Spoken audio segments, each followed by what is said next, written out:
قصہ پارٹیشن سے فوراً بعد کا ہے. انڈیا اور پاکستان کے بیچ میں ایک دراڑ پیدا ہوئی. انڈیا ایک الگ ملک بنا, پاکستان ایک الگ ملک بنا. اچھے برے لوگ ہر جگہ ہوتے ہیں. آپ نے دشمن کے ساتھ جو کرنا ہوتا ہے وہ آپ کو اچھا لگ رہا ہوتا ہے, وہ آپ کو صحیح لگ رہا ہوتا ہے. ہمارے اوپر بھی حملہ ہوا اور ہم بھاگتے ہوئے, چھپتے چھپاتے ہوئے گلیوں سے اپنے آپ کو بچاتے ہوئے پلیٹ فارم پر پہنچے جہاں سے وہ ٹرین روانہ ہونی تھی. اور جب اس ٹرین پر حملہ ہوا تو کافی لوگوں کو مارا گیا, جلایا گیا. جب ہماری بوگی تک بات آئی تو ہم نے دیکھا کہ باہر سفید پوش لوگ, اب وہ کون تھے نہیں پتا, وہ سفید کپڑوں میں تھے اور جیسے ہماری بوگی کو کوئی گارڈ کر رہا ہو, کوئی سنبھال رہا ہو, کوئی اس کی حفاظت کر رہا ہو. اس طرح سے وہ ہماری بوگی کے سامنے آ کے کھڑے ہو گئے.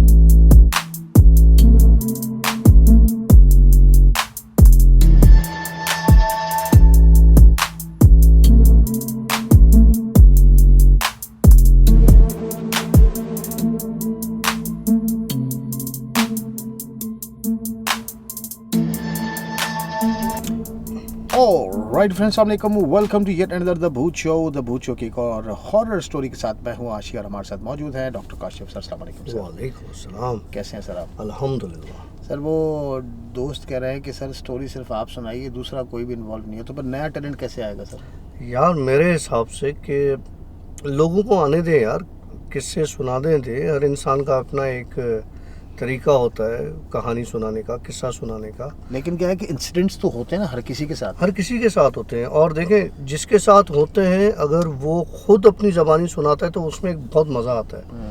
ایون کہ وہ جو ہمارے ساتھ ہوتے ہیں, ہمارے بھائی جو ہیں ضیاء صاحب, تو وہ بھی جب کوئی قصہ بتاتے ہیں, یا مقبول ہوتے ہیں ہمارے ساتھ, مقبول ترک صاحب, وہ کوئی اپنا کوئی قصہ بتاتے ہیں, یا کوئی محلے کا, کوئی گلی کا, یا کسی اور جگہ کا, مجھے سننے میں بہت مزہ آتا ہے. جیسے آپ لوگوں کو میرا قصہ سننے میں مزہ آتا ہے, اور مجھے اور لوگوں کے قصے سننے میں مزہ آتا ہے, کیونکہ میں ان چیزوں کو دیکھتا ہوں کہ یہ چیزیں کہاں تک اور کس طرح سے چلتی ہیں.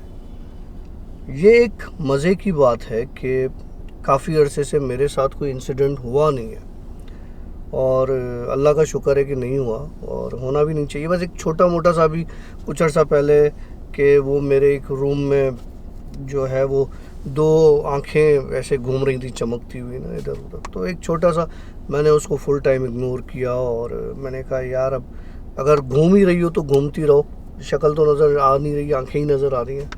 تو واللہ عالم وہ آنکھیں تھیں یا کچھ اور تھا, لیکن بہت چمک رہی تھیں, اور وہ بہت چھوٹی سی تھیں, اور وہ یوں اسپیڈ میں اس روم میں چل رہی تھیں. تو کوئی چیز تھی ایسے گھوم رہی تھی, میں نے اگنور کیا, میں نے کہا ٹھیک ہے صحیح ہے, اوکے یار چلو کوئی بات نہیں. میں سو گیا. اب کیا ان کے رولے میں پڑنا ساری زندگی, اور ویسے بھی اب اتنا کچھ دیکھ لیا ہے کہ یہ چھوٹی موٹی ٹچی چیزیں جو ہے نا وہ کوئی زیادہ اثر نہیں ڈالتی.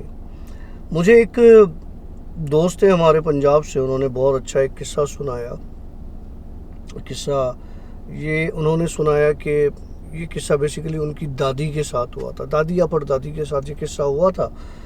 جب کاشی یہ قصہ مجھے اس لیے اچھا لگا کہ یہ قصہ پارٹیشن سے فوراً بعد کا ہے قصہ, جب یہ انڈیا اور پاکستان کے بیچ میں ایک دراڑ پیدا ہوئی, ایک سرحد بنی, اور پاکستان بنا, اور وہاں پہ انڈیا ایک الگ ملک بنا, پاکستان ایک الگ ملک بنا. تو اس پارٹیشن کے ٹائم میں جو حالات تھے وہ حالات بہت برے تھے. لائک یہاں سے اگر کچھ ہندو بھائی ہمارے جو ہجرت کر رہے تھے ان کے ساتھ بھی کچھ اچھا نہیں ہوا, وہاں سے جو مسلمان بھائی ہمارے جو ہجرت کر کے آ رہے تھے ان کے ساتھ بھی بہت برا ہو رہا تھا. تو لائک یہ چیزیں اس وقت میں بہت ہوئیں. تو وہ بتاتے ہیں کہ کاشف بھائی ہوا یہ کہ جو وہاں سے ہجرت کر کے آئے تو بیسیکلی جو وہاں سے کچھ چھوڑ کر آئے تھے ان کے پاس یہاں کچھ نہیں تھا, ان کے پاس خالی ہاتھ تھے. تو وہ کیمپ بنے ہوئے ہوتے تھے اور اس کیمپ میں انہیں رکھا جاتا تھا. تو ظاہر سی بات ہے کہنے میں بڑا مجھے برا بھی لگتا ہے, دکھ بھی لگتا ہے کہ اچھے برے لوگ ہر جگہ ہوتے ہیں. عزتیں محفوظ نہیں تھیں اس وقت میں, بہت عزتیں لوٹی گئیں، کیونکہ ہوتا ہے جب جنگ ہوتی ہے یا کوئی ایسا کیوس کریٹ ہوتا ہے تو جو جیتی جاتی ہے نا جنگ، وہ بیسیکلی پھر آپ اس میں سب جائز ہو جاتا ہے نا، اس میں آپ عورتیں، بچے، بوڑھے، ایک اصول ہوتا ہے جنگ کا. لیکن جب یہ باتیں بہت شدت اختیار کر جاتی ہیں تو کوئی اصول نہیں رہتا پھر لڑائی کا. پھر اس میں آپ کو جو سمجھ میں آ رہا ہے آپ کے لیے وہ صحیح ہوتا ہے. آپ نے دشمن کے ساتھ جو کرنا ہوتا ہے وہ آپ کو اچھا لگ رہا ہوتا ہے، وہ آپ کو صحیح لگ رہا ہوتا ہے. تو بہرحال وہ بتاتے ہیں کہ جی ہوا یہ کہ جی میری وہ دادی بتاتی ہیں کہ جی ہمارے اوپر بھی حملہ ہوا، اور اتفاق کی بات یہ ہے کہ ہم راتوں رات وہاں سے بچ کے نکلے. جب ہم بچ کے نکلے تو وہ ایک لاسٹ ٹرین تھی جس ٹرین کے ذریعے اس ٹرین تک ہمیں پہنچنا تھا، اور اس ٹرین میں اتنا رش تھا کہ ہمیں نہیں پتا تھا کہ کیا ہمیں اس ٹرین میں چڑھنے کی جگہ ملے گی نہیں ملے گی، کیونکہ ایک اناؤنسمنٹ ہو چکی تھی کہ جی اب یہاں سے نکل جانا چاہیے اور نکل جائیں اور اس طرح سے. تو ہم بھاگتے ہوئے، چھپتے چھپاتے ہوئے گلیوں سے اور اپنے آپ کو بچاتے ہوئے اس پلیٹ فارم پر پہنچے جہاں سے وہ ٹرین روانہ ہونی تھی. اور ہم اس ٹرین کی جگہ پر جب پہنچے تو وہ ٹرین چلنے لگی، اور ایک مقام ایسا آیا کہ اس ٹرین کی پٹڑی کو یا تو ڈسٹرائے کر دیا گیا تھا یا کوئی خرابی آ گئی تھی ٹرین میں. کچھ ایسا ہوا تھا کہ وہ ٹرین رک گئی، اور پھر اس ٹرین پر دوبارہ حملہ کیا گیا. اور جب اس ٹرین پر حملہ ہوا تو کافی لوگوں کو مارا گیا، جلایا گیا. جب ہماری بوگی تک بات آئی تو ہم نے دیکھا کہ باہر سفید پوش لوگ، اب وہ کون تھے نہیں پتا، وہ سفید کپڑوں میں تھے اور جیسے ہماری بوگی کو کوئی گارڈ کر رہا ہو، کوئی سنبھال رہا ہو، کوئی اس کی حفاظت کر رہا ہو، اس طرح سے وہ ہماری بوگی کے سامنے آ کے کھڑے ہو گئے. وہ لوگ کون تھے، اچانک کہاں سے آئے اتنے ویرانے میں، اور اتنے طاقتور لوگ، اتنے لمبے چوڑے لوگ جو ہم نے اپنی زندگی میں اس طرح کے کبھی نہیں دیکھے. کیونکہ ہم جب انڈین مسلمانوں کی بات کرتے تھے تو ٹھیک ہے، نارمل قد بت کے، نارمل رنگ و روپ کے، ان میں کوئی ایسی اٹریکشن والی بات نہیں، کوئی ایسی خاص بات نہیں ہوتی تھی. لیکن وہ جو لوگ تھے وہ نارمل نہیں تھے، بظاہر وہ انسانی لگ رہے تھے جو وہاں پر باہر کھڑے ہوئے تھے. انہوں نے ایک پہرا لگا دیا ہماری بوگی کے آس پاس. اس پہرے کے آس پاس کوئی نہیں آ پا رہا تھا. ہم بہت کلیئر دیکھ پا رہے تھے کہ ہمارے آگے والی جو بوگی ہے اس میں سے لاشیں گر بھی رہی ہیں اور لوگ اس پر حملہ بھی کر رہے ہیں اور ساری چیزیں ہو رہی ہیں، لیکن ہماری بوگی تک وہ چیز نہیں پہنچی. وہ ایک بڑا انسیڈنٹ تھا جو ہم نے دیکھا کہ ہمیں باقاعدہ کوئی اس چیز سے بچا رہا ہے. لیکن اس وقت سمجھ میں نہیں آئی ہمیں کہ وہ جو بچانے والا ہے وہ کون ہے. بے شک اللہ کی طاقت بہت بڑی ہے.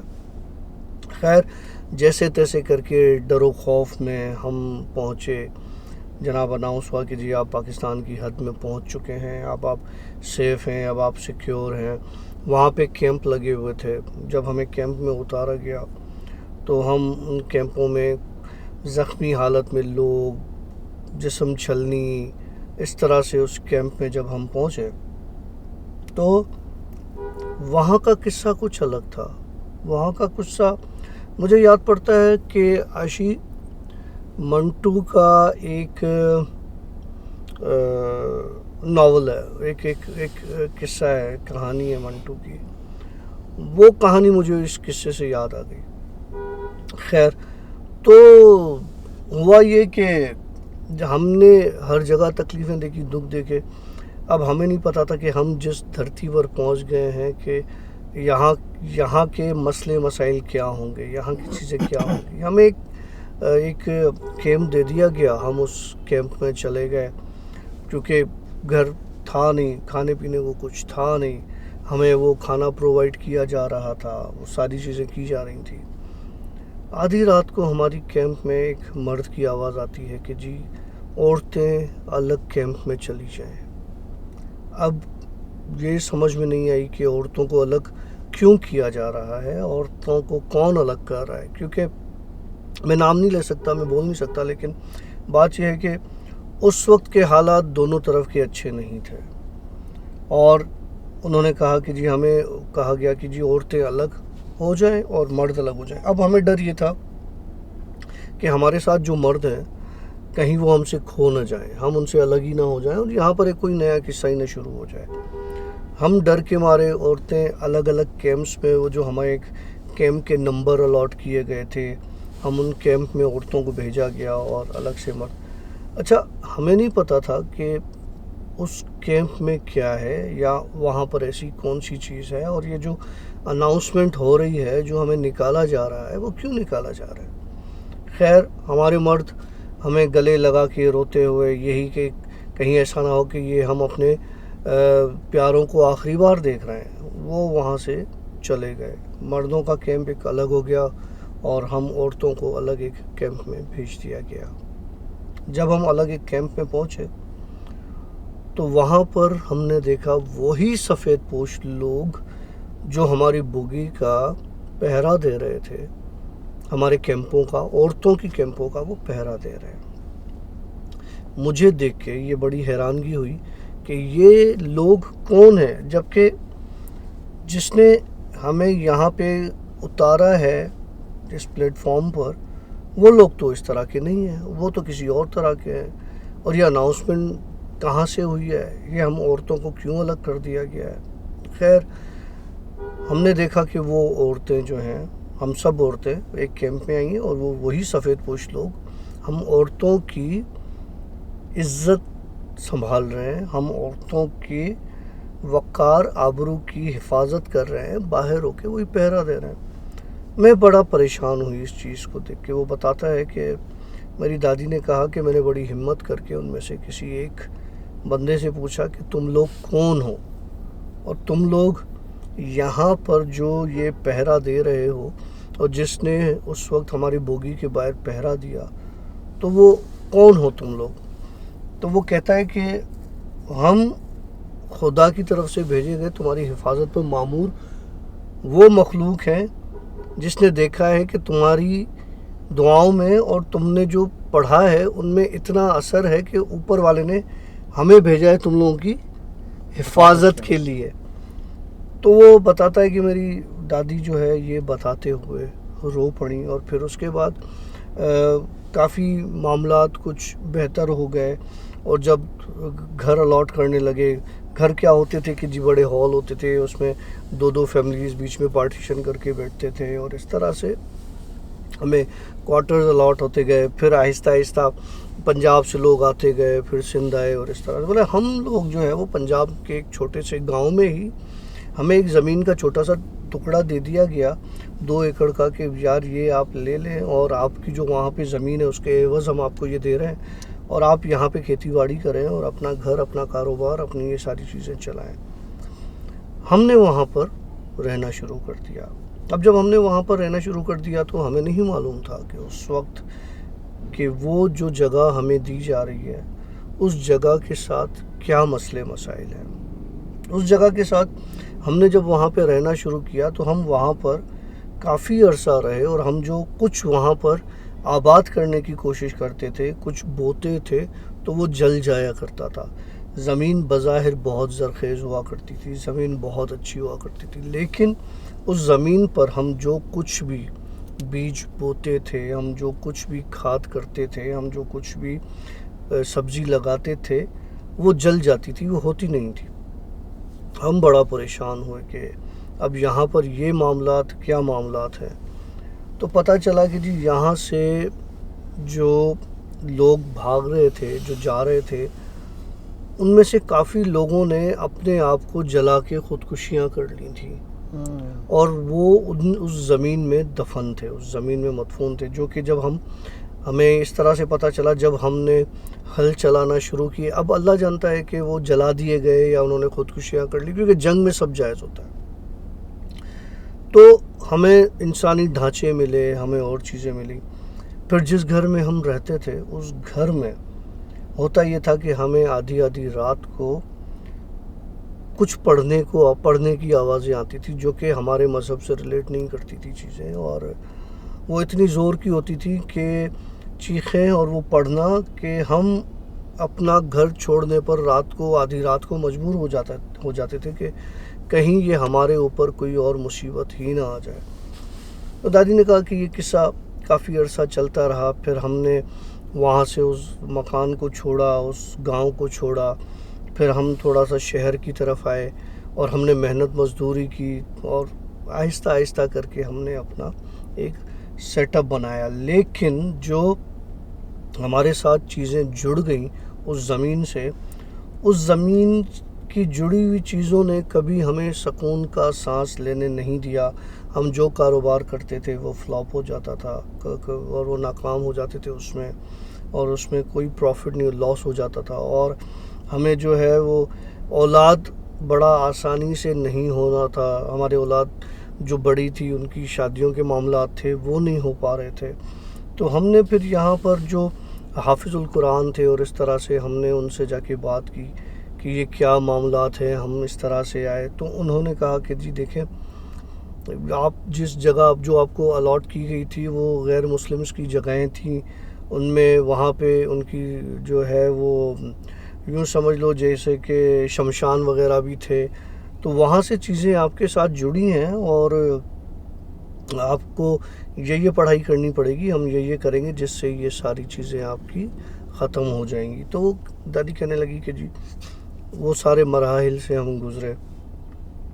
بہرحال الحمدللہ سب ٹھیک ہو گیا اور نسل ایک آگے بڑھ گئی ہو اور ہم یہاں تک پہنچے.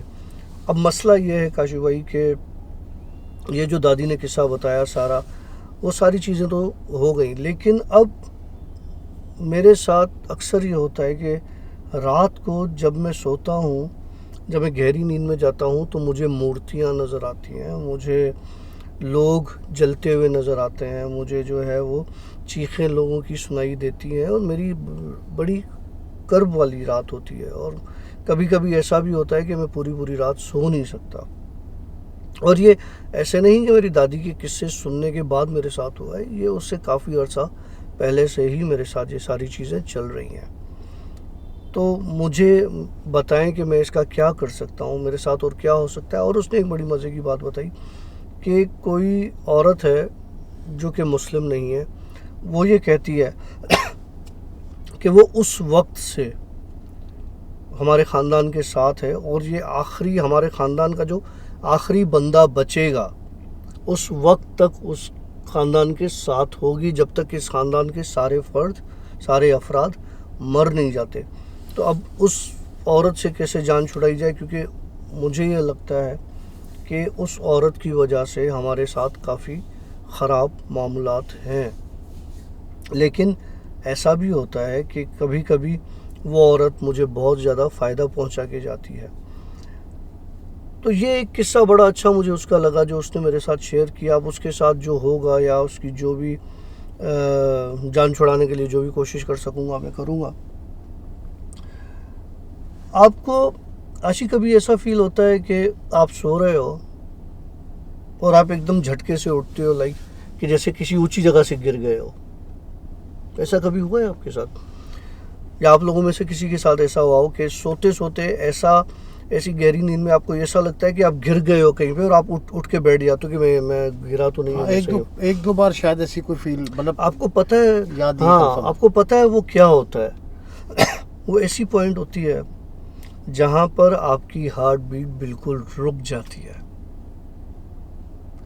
آپ آلموسٹ مر چکے ہوتے ہو.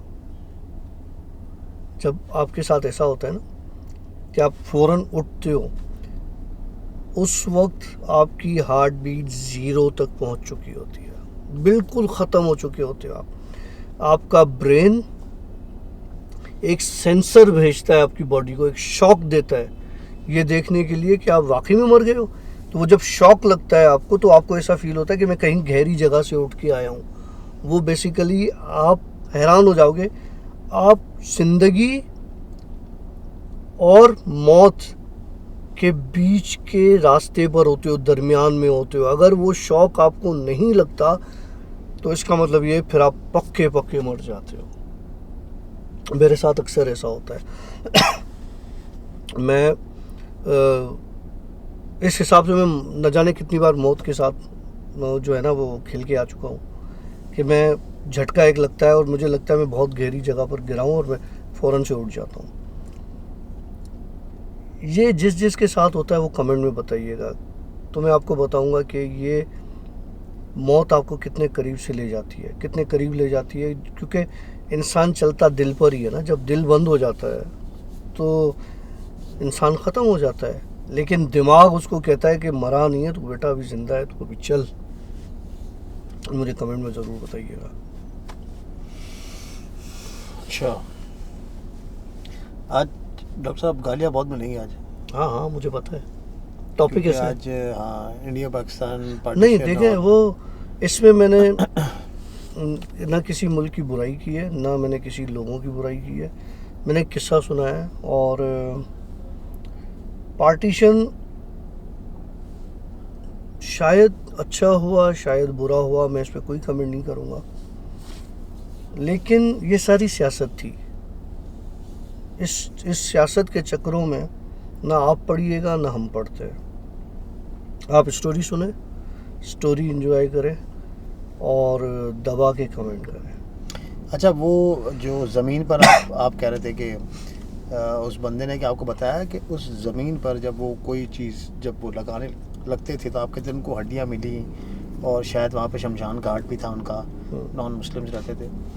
تو جب وہ زمین پر آئے تھے تو کیا ان کو اس زمین پر ایسے حصے ملے جہاں پر کوئی جلنے کی چیزیں پڑی ہوئی ہوں؟ نہیں, یا زمین جلی ہوئی ہو؟ نہیں, کچھ بھی نہیں. تو مطلب ہو سکتا ہے کہ وہ شمشان پارٹیشن سے پہلے کا ہو. ہاں دیکھیں, میں نے کیا بولا کہ شمشان گھاٹ تو کسی کا بھی کہیں بھی وہ بنا سکتا ہے. ہاں نہیں, جیسے اب جو پارٹیشن کا سلسلہ تھا, ہاں تو دیکھیں کیا ہوا کہ وہ لوگ تھی. یہاں سے وہاں شفٹ ہوئے. یہ ہفتوں کی گیم ہوگی, ٹھیک ہے. ہاں, تو ان ہفتوں کی گیم میں اگر کوئی چیز اس زمین پہ جلی ہوئی ہوگی تو اس کے نشانات, تو اس کے نشانات ضرور ہوں گے. تو دیکھیں, یہ تو ایسی چیزیں آشی اس وقت کی کہ جس نے دیکھا اگر میں آپ کو بتانا چاہوں تو شاید لوگ مجھے بہت زیادہ گالیاں دیں گے, شاید مجھے میرے اپنے ملک والے بھی گالیاں دیں, شاید آپ لوگ بھی گالیاں دیں, تو مجھے گالیوں کی پرواہ نہیں ہے. لیکن جو چیزیں آشی اس وقت ہوئی نا, یہاں سے بھی وہاں سے بھی دونوں طرف سے, وہ ناقابل برداشت ہے. ایک انسان ہونے کے ناطے, ایک انسانیت کے ناطے میرے لیے کم از کم وہ ناقابل برداشت ہے. دیکھو, یہ چیز ہوتی ہیں. آپ صرف یہ نہ دیکھیں کہ پارٹیشن کے وقت کیا ہوا, جب ایون آپ کے گھر میں بھی پارٹیشنز ہوتے ہیں تو کیا ہوتا ہے, بالکل لڑائیاں ہوتی ہیں. پھر جس کو جو صحیح لگتا ہے سب کچھ ہوتا ہے, جس کو جو صحیح لگتا ہے وہ لوٹتا ہے, اور باقی جس کو جو بچ جاتا ہے, تجھ سے اور مجھ سے بہتر یہ کون جان سکتا ہے. ٹھیک ہے جی.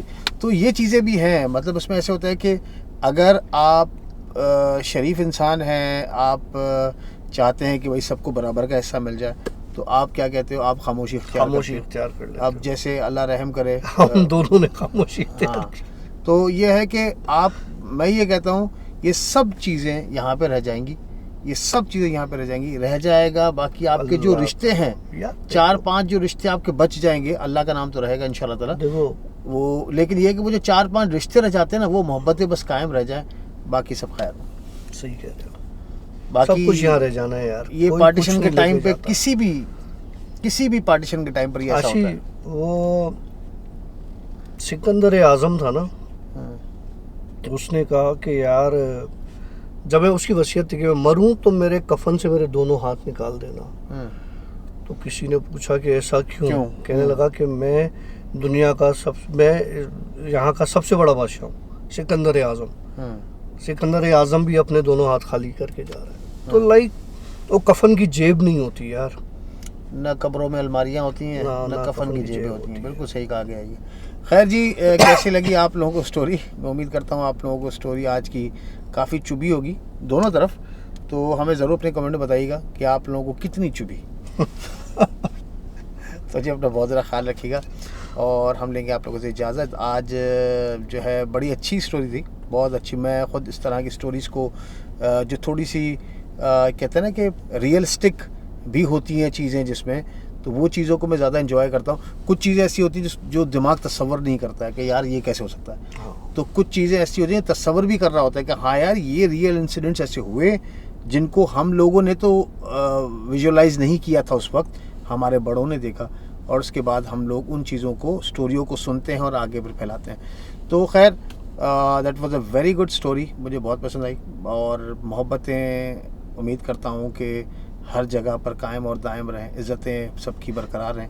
اور اسی کے ساتھ ہی ہم لوگ آپ لوگوں سے اجازت, ہمیں دیجیے گا اجازت, ہمیں لیں گے نیکسٹ ویک. سی یا, بائے.